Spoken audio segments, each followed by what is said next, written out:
This is getting jumbled up with some of the child resources coming up. Parents, it's okay to if you work. Okay, last class of this semester. I think I see several new faces. Interesting. Okay, so today we're going to talk about the last topic, Bitcoin.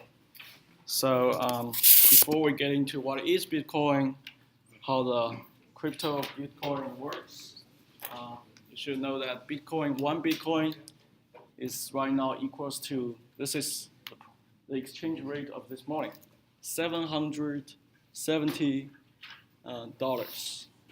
That's just one Bitcoin. And Bitcoin was created around 2008, and its price reached its peaks at 2014, almost $1,200 US for one Bitcoin. And now you can buy almost anything using Bitcoin. You can buy from those underground marketplaces using Bitcoin, and there are some legit online services. They also accept Bitcoin. So basically anything. So this is several years ago, a researcher trying to find what he can buy with Bitcoin. So this is from different websites accepted Bitcoin, all kinds of things. So what is Bitcoin? We know it's a currency, but actually it is a crypto protocol that supports a decentralized, pseudo-anonymous, and P2P currency. So decentralized means there is no Federal Reserve, there is no central bank that issues bills. So everything is P2P. And in order to make it accessible for everyone, so in Bitcoin, there is a publicly accessible ledger of transactions, which is just logs of transactions. So all the transactions using Bitcoin can be found online. It's totally public. So in order to reward users to use Bitcoin and to mine Bitcoin, Bitcoin has a reward system that to give the miners or users Bitcoin by achieving some, by basically calculating some crypto, solve some hard crypto problems or guessing hard crypto problems. And that is called a proofs of work. Basically, you did some work. That work is solve some crypto problems. Then you get several Bitcoin. And different from US dollars or other currency we see, Bitcoin there is a cap. So there could only be 21 million Bitcoins in total. So 100 years later, still, there will only be 21 million Bitcoins. But the Federal Reserve, they can keep printing bills. But Bitcoin, mathematically, there is a limit, 21 million. So Bitcoin was first described in this paper, 2008, by the author Satoshi Nakamoto. So no one actually knows who this guy is, or is this one guy or a group of people. Personally, I think it might be a group of people because this is a really complicated work. So the guy or the group of people who designed the system, they have to be expert in economics. They know what is needed in the world, what kind of currency is needed in this world. And they are experts in cryptography. They have the ability to design totally new cryptography-based protocol. So I really doubt a single person can do something like this. But it seems like if you follow the news, This is like the biggest mystery in the world right now. Everyone is trying to know who is this guy, but they are always looking for one guy. There are journalists, they go to crypto conferences. They think there are maybe 300 people has the ability to do something like this. So they go to the top crypto conference, try to find who is Satoshi, or there are people who claim they are, but so far no one has been proven is this. And the very interesting part is the author of this paper, no matter it's a person or a group, they still have maybe several millions of Bitcoin. That is a lot of money right now, but that money is not being moved, not being used. So the features provided by Bitcoin, first, there is a cap, so it's deflationary. And the reward to mine Bitcoin will be cut in half every 4 years. And Bitcoin can be further divided. And the smallest unit of Bitcoin is called Satoshi, which is 8 decimal, this very small number. So when you do Bitcoin transactions, you will pay a very small fee, and that small fee to the network, and that fee is the same no matter how much money you transfer. And the very important part of Bitcoin is there is no central authority, there is no Federal Reserve. So this is achieved with a combination of P2P and crypto. So Bitcoin is conflict resilient, and this is also very clever design.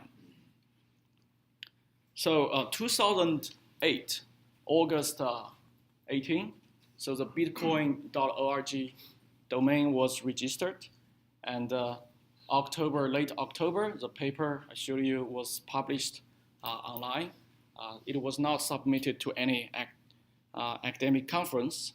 It's just published online, publicly accessible. Then November, the project with some reference implementation was put online, open source.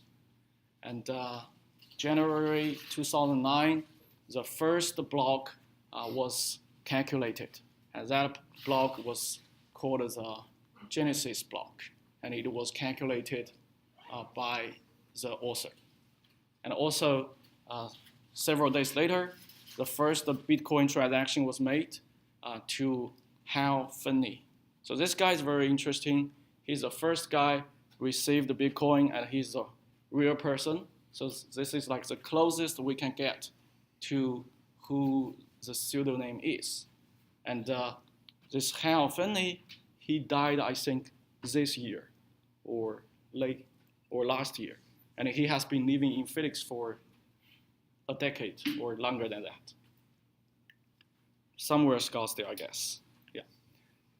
So. Did he die of old age or just murder for his Bitcoin? I think it's age or something. Yeah, not murder. Yeah. Yes.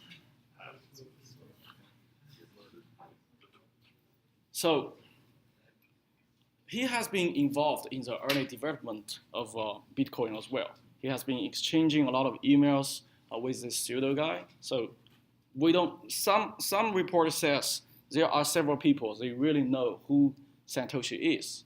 If there are some people really know, maybe he's one of them. But he's dead now. So that's the biggest mystery now. Who is Satoshi Nakamoto?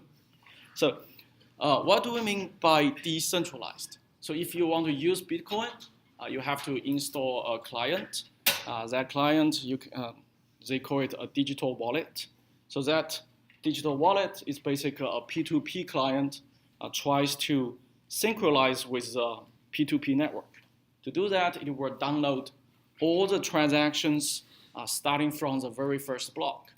So we know that the first Bitcoin transaction was transferred from Satoshi to Hal because all the transactions is public.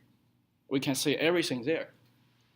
So every client, they need to download the latest copy of all the transactions. And I checked this morning. Right now, the transaction is 90 gigabyte, and also it is still increasing, but linearly. So, and then they will use P2P protocols to share and negotiate transaction informations with other peers. So basically, if you want to, let's say you have some Bitcoin, owner 1 has some Bitcoin, owner 0 has some Bitcoin, and owner 0 wants to transfer this Bitcoin to owner 1. So what owner 1 will do is owner 1 will hash the previous all the transactions and hash owner 1's public key and sign that public key using his own, sign the hash with his own signature. So everyone in the network, in the Bitcoin network, they can verify this transaction by using owner 1's public key. So they can verify, oh, this transaction is valid.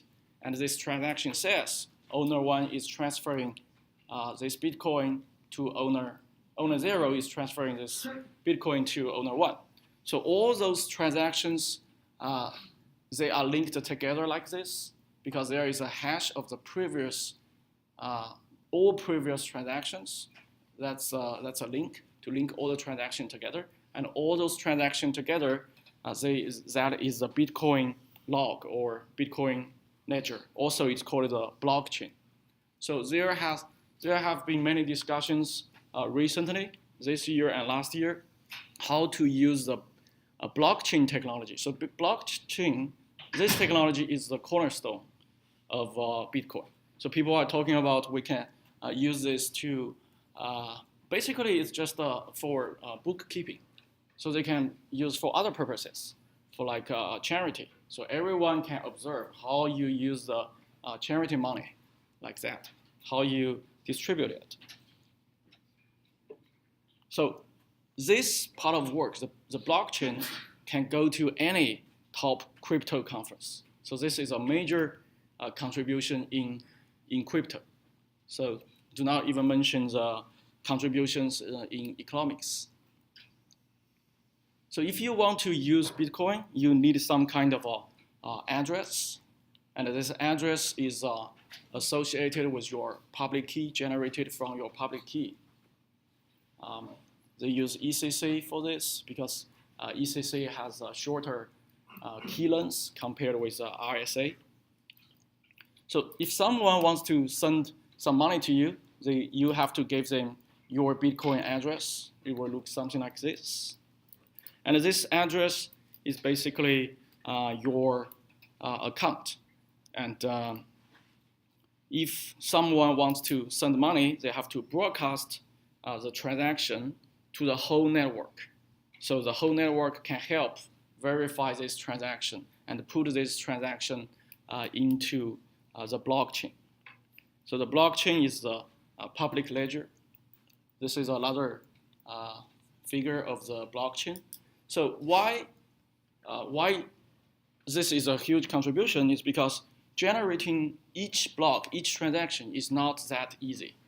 They have a very careful design. So all those blockchains, each transaction, the hash value of it has to meet some mathematical properties.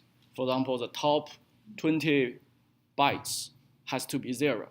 So imagine you are doing hash function and ask you, you have a hash function, and the job is generate some data, and that data's hash value has 20 bytes of zeros. The leading 20 bytes, they are zeros. It's a very hard job. So basically, you cannot calculate that. You can only guess. So you keep guessing, and that work is called mining. So it's possible that, let's say this is previous Bitcoin transaction, and this is the last block. It's possible that a lot of people are working starting from this block And so the Bitcoin transactions, they're not really linear. They're not really a chain, but a tree structure. So it's possible there are different branches. So Bitcoin, this is another very clever design of Bitcoin. Only the longest chain, longest valid branch will be used as the Bitcoin. But in order to calculate this, it's very difficult. So if some attackers, they want to create another branch to have some fake transactions, they have to have at least half of the computation power available in the world, because the other half of the world is working on this branch. So if they want to make sure the branch they are working on is longer than any other branches, the only way to guarantee that is they have at least half of this computation power of the whole Bitcoin network, which is almost impossible because Bitcoin is P2P. There are many users join this Bitcoin network, and they are not colluding. So if you want to do something like that, you have to have at least half of the people collude with you, which is very difficult. So the process of putting things in the chain, in the blockchain, to guess that very difficult math or crypto problem is called mining. So in order to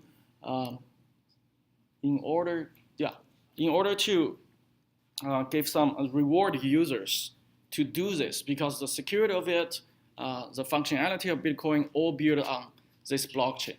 So if you contribute to a blockchain, you get some kind of a Bitcoin award in return.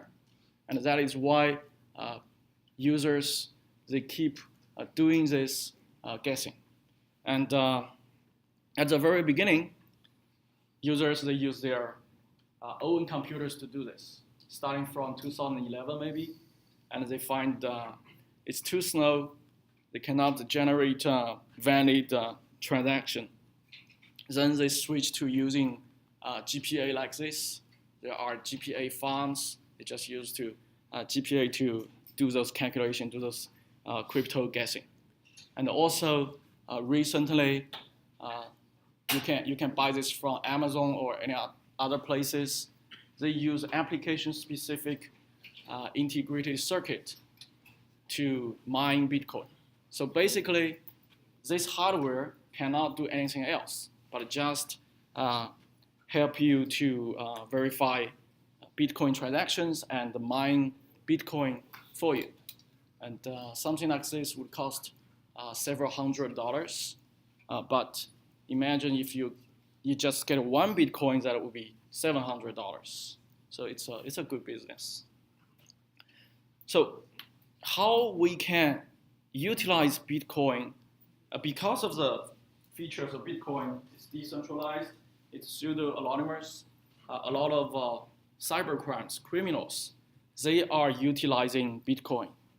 They are using Bitcoin to make payment and gather money.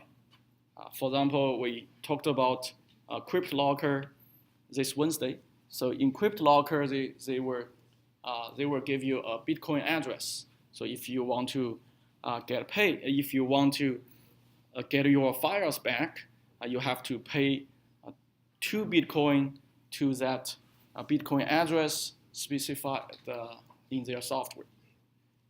So, but because the transactions of Bitcoin is public, so it gives us researchers a very good chance to analyze the money movement, even though we don't know who is actually behind the thing, but we can still say the money movement. We can say how much money has been made. So this year we published a paper. We analyzed how much money Cryptolocker has been blackmailing people. So the first author is an undergraduate student in our lab. So he joined our lab. He was interested in Bitcoin, and we were interested in cybercrime. So we said, how about you try to identify the link between Cryptolocker and Bitcoin. Then 1 semester later, he finished this paper, published in the best e-crime conference. So in this paper, he identified that starting from, first of all, he got some Cryptolocker samples. And from the samples, he can extract several seed Bitcoin addresses. And those are addresses used by criminals to receive money.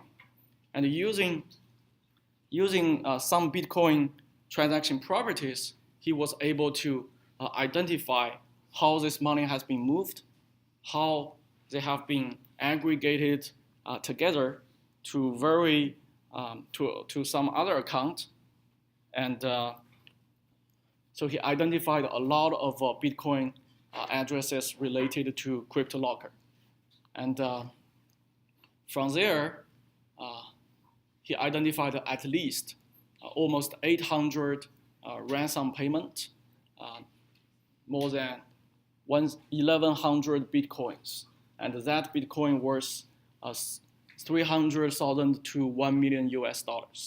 So this is what his estimation of how much money Cryptolocker has extracted from users through this Bitcoin analysis. So the last question is, who is this guy? So if you search his name in Google, you will find a lot of answers. And I find this article really, really interesting. It was published 2011 on the New Yorker. So this journalist, somehow he believed that only 300 people in this world who are crypto experts, they have the ability to come up with something like this. So he went to the best crypto conference, which is called Crypto, and he was like there and tried to identify who is the weirdest guy there, and he's trying to guess who created Bitcoin. So somehow he got a feeling that one European student might be Satoshi. So he wrote this article. He interviewed that student. That student denied, but he still wrote this article, claiming that he believes the student is the guy who invented Bitcoin. So I don't know who actually invented Bitcoin, but whoever be accused of inventing that would be very flattered, actually. So this is really complicated, very clever work. And like I said, I think the mistake the journalist make is he only says that the crypto guys can do this. But I think it takes much more than a crypto expert to come up with something like this. So he must, the inventor must also be expert in economics. He knows what the world needs first, then he has the ability to design that. So I would probably guess it's a group of people. Any questions? Yeah. Do you think that this is something that is going to see widespread adoption in like 50 years? Do you think we'll be paying with non-government money in 50 years? I don't know much about economics, because that's more like economics, not really security. Because people are using it for economics reasons. But you need the technique to fulfill all those requirements. Right. So I don't know. And actually right now there are several alternative, those kind of electronic currency. But most of them are based on Bitcoin. Because Bitcoin is open source. So they change it here and there a little bit. Then they say they create a new one. Yeah. To answer his question a little bit, I hear that cryptocurrencies usually model rare metal markets. So the scarcity of something like gold or platinum or titanium is similar to how Bitcoin operates. That's true. Yeah. There's not really enough currency for it to have like worldwide adoption, but it's good for like high-end transactions. Yeah, that's true. But some of the alternative e-currencies, they do not have the cash there. But the Bitcoin does, and that's one of the major features of Bitcoin. Yeah. Any question there? Well, I think like for Bitcoin, I mean, most of the value gets derived from the black market, whether you like it or not. So it's kind of like the second if the black market ever dies and drugs get legalized and stuff, Bitcoin's values go to cash.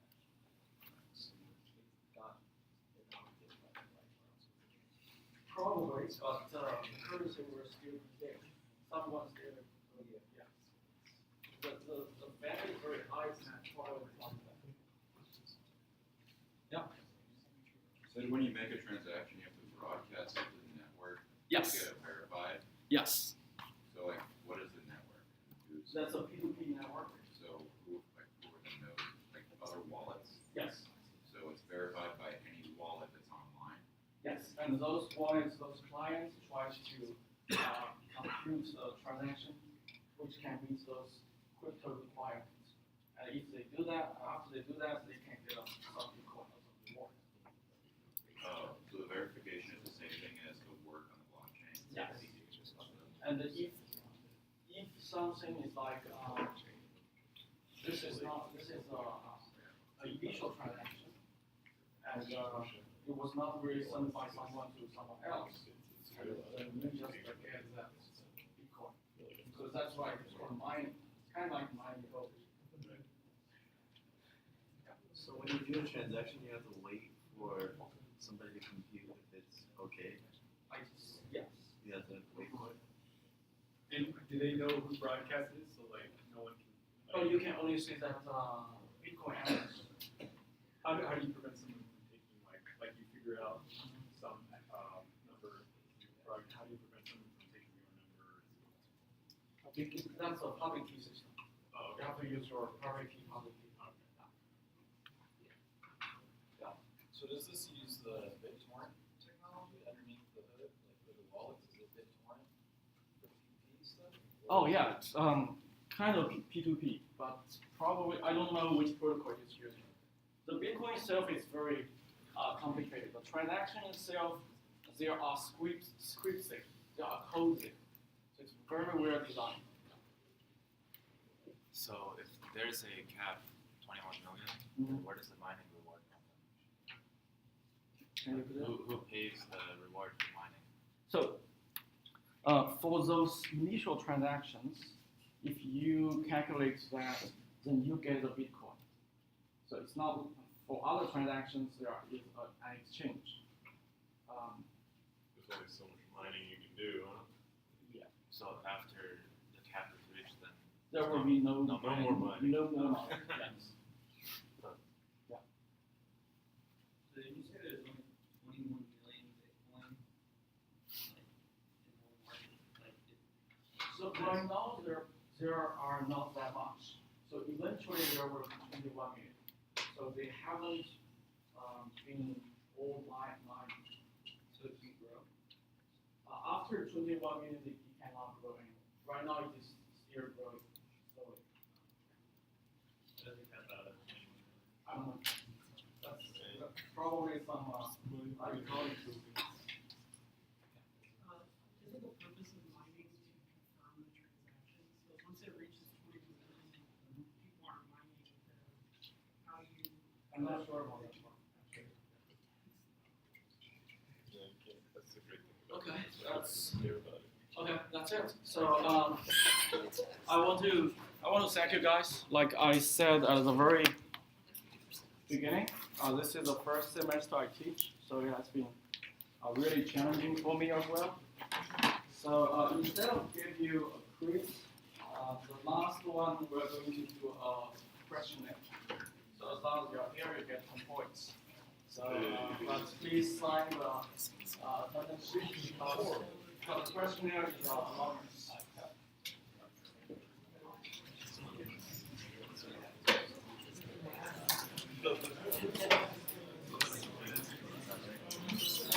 there's somewhere in there I could talk about the TA.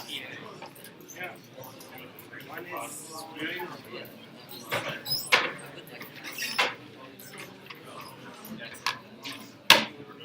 I guess I should write.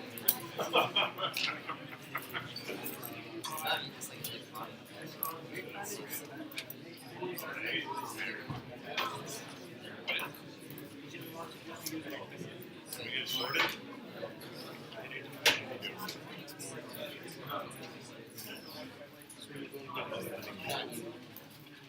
Yo, killing me.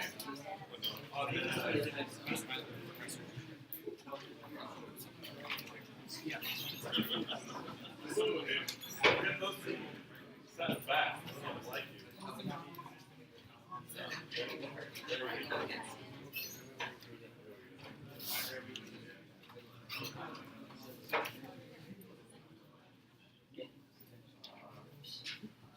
We'll actually chill.